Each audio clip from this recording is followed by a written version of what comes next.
I, 28M, have been married to Lucy, 27F, for 2 years now, and until recently, I thought we had the perfect marriage. We met through mutual friends at a college reunion 5 years ago, dated for 3 years before getting married, and everything was going great. Lucy is a kindergarten teacher, and I work in software development. We bought our first house last year, and we were planning to start a family soon. Lucy has a best friend, Jennifer, 28F, from high school. They've been inseparable since they were teenagers. Jennifer was Lucy's maid of honor at our wedding, and she gave this emotional speech about how Lucy was like a sister to her. I always respected their friendship because I saw how much Jennifer supported our relationship during our dating phase.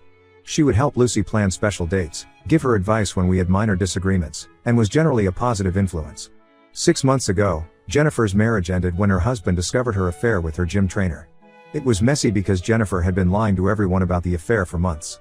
Her husband left her immediately and made sure she didn't get any alimony because of the infidelity. Lucy was devastated for her friend and insisted we need to support Jennifer during this difficult time. I agreed because I understood how important Jennifer was to Lucy. We started inviting her over for dinner more frequently, and Lucy would spend a lot of time with her, trying to help her process the divorce. Initially, Jennifer seemed genuinely grateful for our support. She would bring food when she came over, help Lucy with household chores, and was respectful of our space. But things started changing about 3 months ago. Jennifer began showing up at our house unannounced, sometimes when Lucy wasn't even home. The first time this happened, she said she needed to borrow some sugar for baking. I didn't think much of it and gave her what she needed. But then it started happening more frequently. She would make excuses like needing to borrow something, wanting to drop off something for Lucy, or just being in the neighborhood. I started noticing changes in her behavior too. When we'd all sit together watching movies, she would choose to sit next to me instead of Lucy. She would touch my arm while talking or lean in too close when showing me something on her phone. At first, I thought I was reading too much into it. But then she started making comments about my appearance, saying things like how fit I looked or how my new haircut made me look younger. One particular incident really made me uncomfortable.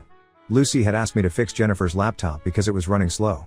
When I went to Jennifer's place to help, Lucy was supposed to be there but got held up at work. Jennifer answered the door wearing a short robe. She said she had just gotten out of the shower and invited me in. I should have left right then, but I didn't want to seem rude. While I was working on her laptop, she sat very close to me, her robe riding up her thigh. She kept touching my arm and complimenting my tech skills. I finished the work as quickly as possible and left. After that, I started making excuses whenever Lucy suggested I help Jennifer with anything. But Jennifer found other ways to be inappropriate. She would send me messages late at night asking if I was awake, claiming she needed someone to talk to about her divorce. When I wouldn't respond, she would tell Lucy that I was being cold to her. Things escalated last week. Lucy was visiting her parents for the weekend, and Jennifer showed up at our house unannounced on Friday night. She was wearing a very revealing outfit and brought a bottle of wine. She claimed Lucy had asked her to check on me because I had been working too hard lately. I knew this wasn't true because Lucy always tells me when she asks someone to check on me. I told Jennifer I was busy with work and needed to focus, but she wouldn't leave. She made herself comfortable on our couch, opened the wine, and patted the seat next to her, asking me to join her. When I refused, she got up and tried to hug me, saying I needed to relax. Her hands started wandering down my back, and I immediately pushed her away. That's when she started crying, saying she had feelings for me and couldn't help herself. She said she had always found me attractive, even when she was married, and that her divorce had made her realize life was too short to hide her feelings. I was shocked and disgusted. I had started recording our conversation on my phone when she arrived because I had a feeling she might try something inappropriate. I firmly told her to leave and that I would be telling Lucy everything. Jennifer's demeanor completely changed. She got angry and said Lucy would never believe me because I had no proof. She said Lucy trusted her more than anyone else in the world. That's when I told her about the recording. She left immediately after that. I waited until Lucy came back from her parents' house to tell her everything. I played her the recording of Jennifer confessing her feelings and explained all the other incidents that had happened. To my complete shock, Lucy laughed it off. She said Jennifer was just being friendly and that she often flirts with people without meaning anything. I couldn't believe what I was hearing. I told Lucy that her best friend had literally confessed to having feelings for me, but Lucy dismissed it, saying Jennifer says stuff like this when she's drunk or emotional. I put my foot down and told Lucy that Jennifer wasn't welcome in our house anymore. This made Lucy furious. She accused me of trying to control her friendships and said I was being paranoid. She said Jennifer had been there for her long before I came into the picture, and she wouldn't cut her off just because I was insecure. We had a huge fight, with Lucy defending Jennifer's behavior and me trying to make her understand how inappropriate it was. The fight ended with Lucy packing a bag and leaving to stay at Jennifer's place, saying she needed space to think. She said I needed to work on my insecurities and that she wouldn't let me dictate who she could be friends with. It's been 3 days since she left. She hasn't responded to my calls or messages. Jennifer keeps posting pictures on social media of them having fun together, going to clubs and parties, while I'm here wondering how my marriage fell apart so quickly. I don't understand how Lucy can't see that her best friend tried to seduce her husband. Am I wrong for wanting Jennifer out of our lives? Should I have handled this differently? Update 1. I want to thank everyone who commented on my original post. Many of you suggested that Lucy's dismissive reaction to Jennifer's behavior was suspicious and that I should check what's really going on. I hate to say this, but you were alright. It's been a week since Lucy left to stay at Jennifer's place. During this time, she barely responded to my messages except for a few short replies saying she needed more time to think. Meanwhile, Jennifer kept posting pictures and videos of them partying, going to clubs, and hanging out with random people. This wasn't like Lucy at all. My wife was usually more of a homebody who preferred quiet evenings at home over wild parties. Yesterday, after seeing yet another post of them at some club, I couldn't take it anymore. Our mutual friend Mike called me to say he'd seen Lucy and Jennifer at a bar the previous night, and they were being very friendly with some guys. This was the last straw. I decided to go to Jennifer's apartment to talk to Lucy face to face. I reached Jennifer's place around 8 p.m. Even from the parking lot, I could hear loud music coming from her third-floor apartment. I went up and knocked on the door several times, but no one answered. The music was so loud that they probably couldn't hear me knocking. I tried the door handle, and to my surprise, it was unlocked. I should have turned back right then. Every instinct was telling me not to go in, but I was worried about Lucy. The scene I walked into will haunt me for the rest of my life. The living room was dimly lit with some scented candles. There were empty wine bottles and glasses on the coffee table. And there, on Jennifer's large sectional couch, were Lucy and Jennifer, both partially undressed, with a man I had never seen before. They were all over each other, and it was clear what had been going on. Lucy screamed when she saw me and jumped up, trying to cover herself with a throw blanket. Jennifer just sat there with this smug smile on her face, not even attempting to cover up. The guy, whoever he was, grabbed his shirt and practically ran out of the apartment, pushing past me. I just stood there, frozen, unable to process what I was seeing. Lucy started crying and rambling about how this wasn't what it looked like, but what else could it be? Jennifer finally spoke up, saying in this condescending tone that I should have been more open-minded when they suggested exploring new experiences. That's when it hit me, all those times Jennifer had tried to seduce me, she wasn't just trying to cheat with me. She was trying to rope me into whatever this was. I turned around and walked out without saying a word. Lucy ran after me into the parking lot, still wrapped in the blanket, begging me to let her explain. She kept saying that Jennifer had convinced her to try something new, that it was just physical and didn't mean anything. She said she was drunk and didn't know what she was doing. But I had seen enough. The way they were together, this clearly wasn't their first time. I got in my car and drove away. I could see Lucy standing in the parking lot through my rearview mirror, but I didn't stop. She kept calling and texting me all night. I finally turned off my phone and checked into a hotel because I couldn't bear to go back to our empty house. This morning, Lucy's sister Sarah called me from a different number since I had blocked Lucy's. She said Lucy was devastated and that I needed to hear her out. According to Sarah, Lucy was confused and Jennifer had manipulated her into this lifestyle. But I'm not buying it. Lucy is a grown woman who made her choices. She chose to dismiss my concerns about Jennifer. She chose to leave when I asked her to set boundaries with her friend. And she chose to cheat on me. I went to a divorce lawyer's office this morning. I'm filing for divorce first thing tomorrow. I've also contacted a real estate agent to list our house. I can't live there anymore, not with the memories of Lucy and Jennifer hanging out in our living room, probably laughing at me behind my back. The worst part is, Lucy's parents called me too. They've always treated me like a son, and it broke my heart to tell them what their daughter had done. Her mother started crying, saying this wasn't like Lucy at all. They blamed Jennifer's influence, saying she had changed after her divorce and was dragging Lucy down with her. But at the end of the day, Lucy made her own decisions. I can't help but wonder if there were signs I missed. Was Lucy always like this, and I just didn't see it? Or did Jennifer really have such a strong influence over her? Either way, it doesn't matter anymore. Some things you just can't come back from, and finding your wife in a threesome with her best friend and a stranger is definitely one of them. The hotel I'm staying at is expensive, but I can't go back home right now. I'll probably stay here until I can find a temporary apartment. Lucy has tried coming by our house several times, but I've asked our neighbors to let me know if they see her. I just can't face her right now. The image of her with Jennifer and that guy is burned into my brain, and I don't think any explanation could make this better. I guess this is the end of my marriage. Never thought it would end like this. Update 2: a lot has happened since my last update. The divorce papers have been filed.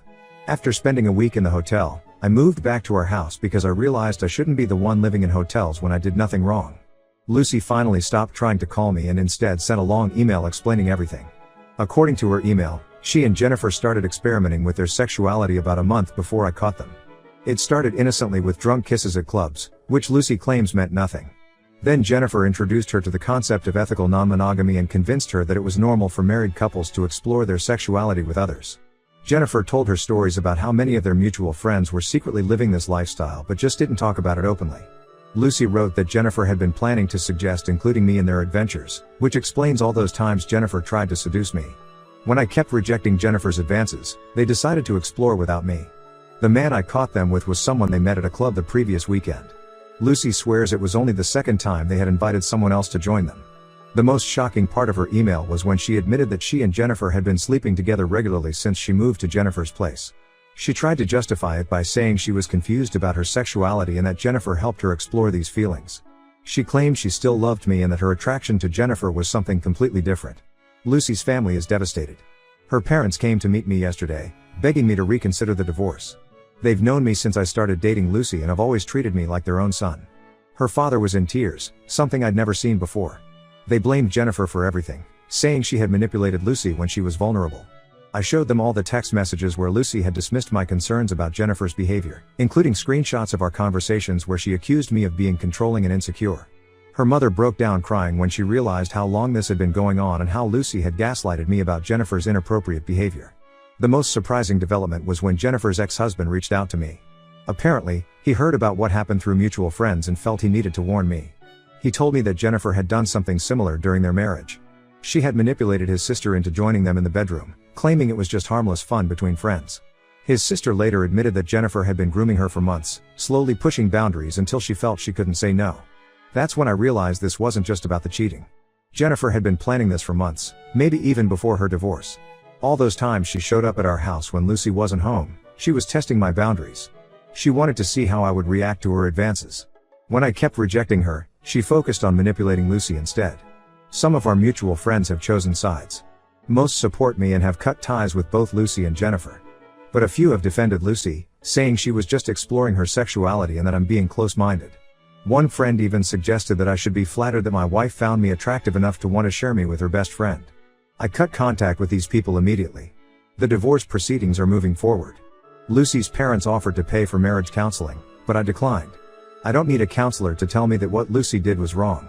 She didn't just cheat on me, she betrayed my trust, gaslit me about Jennifer's behavior, and chose her friend's toxic influence over our marriage.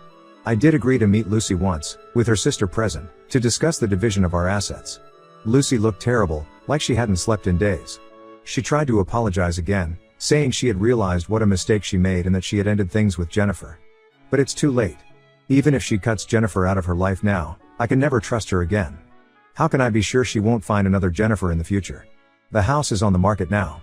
Looking at these walls, all I can think about is how many times Jennifer sat on our couch, plotting to destroy our marriage while pretending to be our friend. I can't wait to sell this place and move somewhere new, somewhere without memories of Lucy and Jennifer's betrayal. Update 3: The divorce is proceeding smoothly, mainly because Lucy isn't contesting anything. She signed away her rights to the house and agreed to split our other assets equally. Her parents tried to intervene one last time, suggesting we try a trial separation instead of divorce, but I stood firm. Lucy moved back in with her parents after a huge falling out with Jennifer.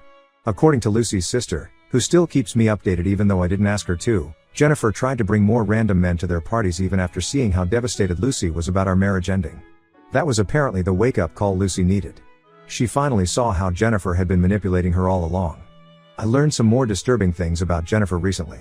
2 other women from our social circle came forward saying Jennifer had tried similar things with them and their husbands. She would befriend the wives, gain their trust, and then try to seduce their husbands while convincing the wives that open relationships were normal. Fortunately, both couples saw through her manipulation and cut contact with her before things went too far. Lucy sent me another email apologizing and explaining how Jennifer had gradually convinced her that monogamy was outdated. Jennifer would show her articles about polyamory and open relationships, tell her stories about supposedly happy couples living this lifestyle, and slowly normalize the idea of sharing partners. Lucy claims she was vulnerable after seeing Jennifer go through her divorce and wanted to be supportive of her friend's new lifestyle choices. I've moved to a different city for a fresh start. My company has an office there, and the transfer was approved quickly. The house sold for a good price, and I've already bought a small apartment in my new city. It's strange living alone after being married, but it's better than staying in our old town where every street corner reminds me of Lucy. Lucy's last attempt to reconcile was through our mutual friends. She sent me a handwritten letter through them, saying she was in therapy now and finally understanding how toxic her friendship with Jennifer was. She wrote about how she had lost herself trying to please Jennifer, how she had confused friendship with love, and how she regrets throwing away our marriage for someone who never really cared about her. Jennifer still tries to contact me through fake social media accounts. Sometimes she sends messages saying Lucy and I were too boring and conventional. Other times she tries to convince me that Lucy still loves me and I should give her another chance. I block every new account she creates. Lucy's sister told me that Lucy is making progress in therapy. She's finally realizing how Jennifer had manipulated their friendship throughout the years, not just during this incident. Apparently, Jennifer had a pattern of making Lucy dependent on her approval, isolating her from other friends, and encouraging her to keep secrets from me even before all this happened. But it's too late for our marriage. Some betrayals you just can't come back from. I've learned that sometimes the people closest to us can cause the most damage, and that listening to my instincts about Jennifer was right all along. I just wish I had been firmer about my boundaries earlier. I'm focusing on my new life now. I've joined a local gym, started taking cooking classes, and am slowly making new friends in my new city. I'm not ready to date yet, but I'm not bitter about relationships either. I know what happened wasn't about me, it was about Lucy's weak boundaries and Jennifer's manipulation. Still, I'll be much more careful about red flags in the future.